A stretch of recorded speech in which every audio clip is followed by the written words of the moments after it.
the tourism industry. At the outset, your support in conveying a reassuring message to Lanka as a safe and welcoming destination.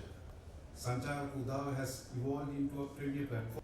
The first edition of Sancharaka Udawa was organized by past president of SLAITO. Let me give a brief introduction to SLAITO. This year's edition of Sancharaka Udawa promises to be the most dynamic and impactful since the inception, with a diverse lineup of events and engagement opportunities. This year's Sancharaka Udawa, probably Sancharaka Udawa is the largest and the most awaited travel event or the tourism marketplace and the event happening in Sri Lanka. But this year's Sancharaka Udawa is very special because of two things. One thing is like the participation of the suppliers and the stakeholders. I think there's over 300 participants have been here. And also the other thing is, first time we have been bringing it to the international level by bringing the international buyers to the country. So there are 100 buyers coming from various parts of Asia has been participating this event. So I must thank those people who are coming from the Asian destinations who are participating here, which is making it a showcase as well as a proper travel mart within our country. We know there are certain travel marts happening in Asia, like OTM and SATE. In the similar manner, this is actually a precursor this year, and probably from next year onward, we can have a kind of a proper travel mart in the country, which has been important for us to be showcasing our products, especially the medium, small, and the micro scale suppliers in the tourism industry will be getting a platform through Sancharaka Udawa. So I think I must thank SLAITO to take that initiative and taking it forward with all of us. And just to be recap what we've been doing, or like say how it is been connected with Sancharaka Udawa. Last year was the best year in Sri Lanka's tourism numbers and its history. And consecutive 3 months, starting from December, then January and February, we achieved the highest number. So the last February was the highest number. Then we all know what happened within the world geopolitical scenario, and that actually affected us. In fact, it is very glad to see the entire tourism industry of the country in one national platform. Thank you so much, and compliments to the organizing committee putting this premier travel and tourism exhibition of the country for the successful 13th time continuously. As Chairman detailed, Sri Lanka as a tourist destination has been one of the most resilient in the world. After we took over, it was Ditwa, and it was all chaos, but we came back immediately after, thanks to entire community in the industry.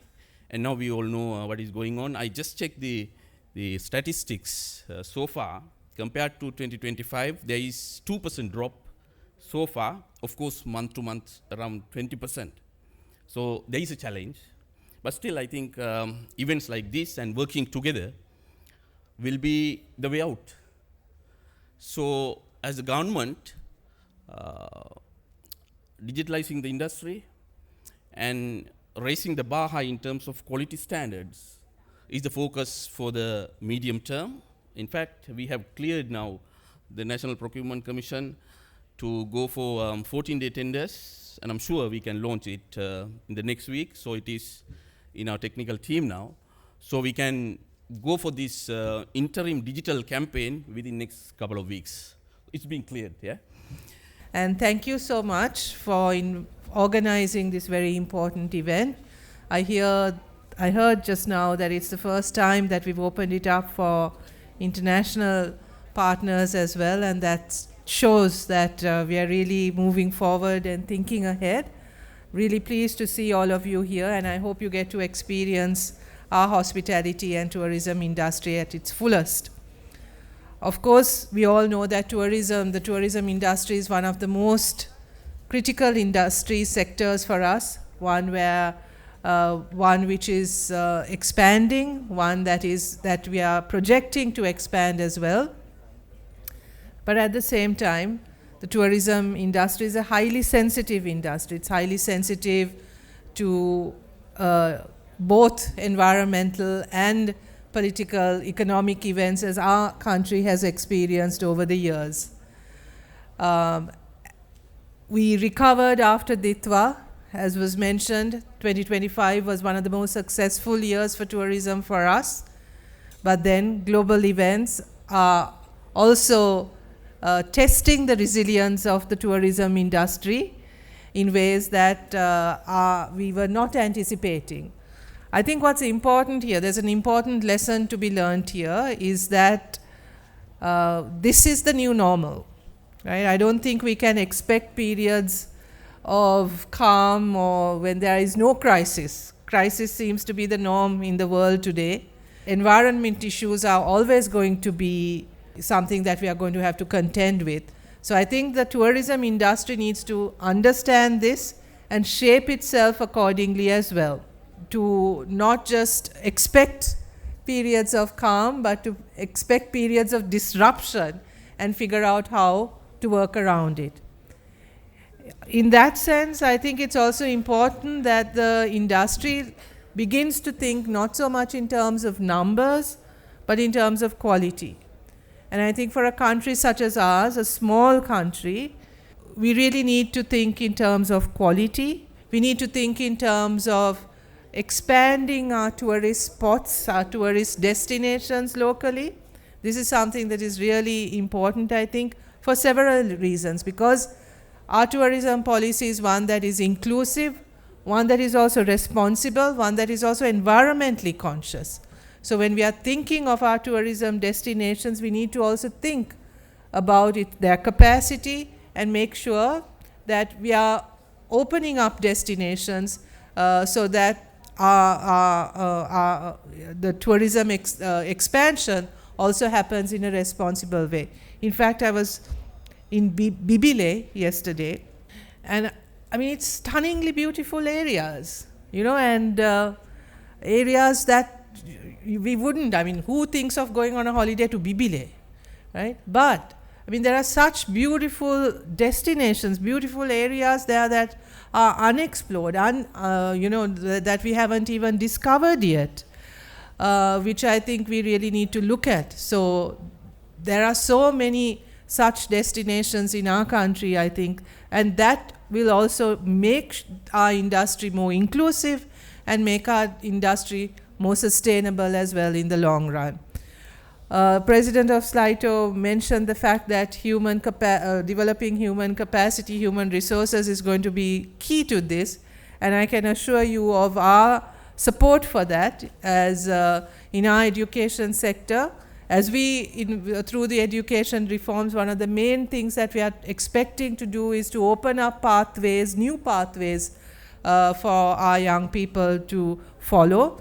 And certainly we will be looking at tourism as one of those sectors, the hospitality sector, with all of its many services, from catering to tourism to tour guiding to all of those. We are hoping to expand and open up those pathways right at the school level itself. Already, I think there are some schools that have started tourism clubs. Again, we want to teach our young people about responsible tourism, about sustainable tourism, about inclusive tourism. And again, we look to the industry for collaboration and support in this. We hope that you will be able to give us your support in accepting our students, accepting our young graduates as interns as well, to expose them to the industry, to give them the exposure to the industry so that they experience what the industry is about and they learn to choose this as a pathway and as a professional option. So all kinds of collaborations are possible, and we will be definitely looking at strengthening the human resource and the human capacity that is required for the expansion of the industry. I also want to mention one thing, and that is don't forget the domestic tourists. You know, in down times, domestic tourists have kept this industry going. So I think that is also something to think about, something to cater to, and something that we need, that our tourism industry also needs to accept and to promote. Today, the population segments are also expanding, diversifying. There are local domestic tourists who look for high-end experiences as well. So I think we should be able to cater to all of this. We should be able to cater to our region more proactively instead of looking at only our traditional destinations, and this is why I think our international partners here at this exhibition are so crucial and so important. Also, finally, I want to say that the government policy is that the government's role in the tourism industry is to set the infrastructure, the policy, and the regulatory environment. The rest is up to the private sector. You have to drive this industry, you have to invest in this industry, and you really need to drive it. The government's role is in setting up the infrastructure and in the regulatory environment. We do not intend to actually start working within the tourism sector. I think that needs to be very clear. That needs to be something that involves a good partnership, a good collaboration between the private and government sectors, where we each understand what our roles are within this sector. But I think you would also agree that the sector needs regulation, because if this is to be sustainable, if this is to be responsible, then there is a role for government. This is not just about extraction or just about profit or just about quantity. There needs to be quality, and there needs to be resilience and sustainability in this sector, and there we think the government has a role to play. So thank you again for inviting me to be part of this event. I congratulate the organizers for putting together something as massive as this. This is the 13th year, I believe. So I wish you all success. I invite everyone to really learn about our industry, to understand the Sri Lankan brand. I hope you get to meet the Sri Lankan people who are, I think, our best brand ambassadors and the best that we offer as a tourism industry.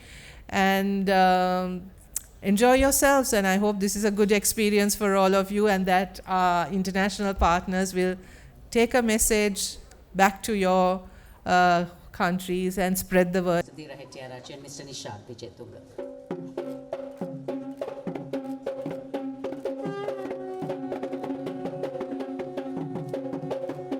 Start sharp on time at 11:30. Thank you.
and